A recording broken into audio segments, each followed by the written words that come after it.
Mobile network tower battery चोरी उद्यम करी विफल हेबा परे चोरी जिनिस और साथी आनिथिबा जाइलो गाड़ी को छाड़ी चोर माने फेरार हो जाइथिबार जणा जायछि।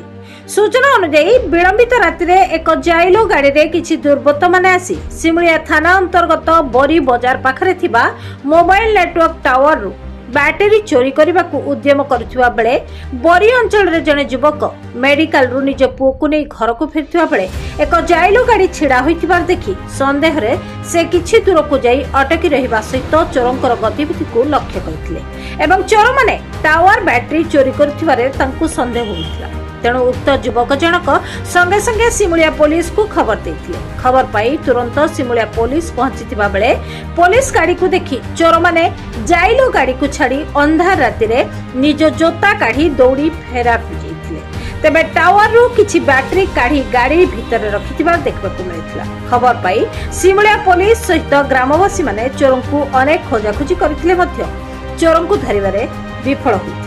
शेषरे पुलिस चोर छाड़ी जाइथिबा किछि बैटरी सहित जाइलो गाड़ी को जबत करी क्रेन गाड़ी साहाय्य रे नै थाना को देथिबार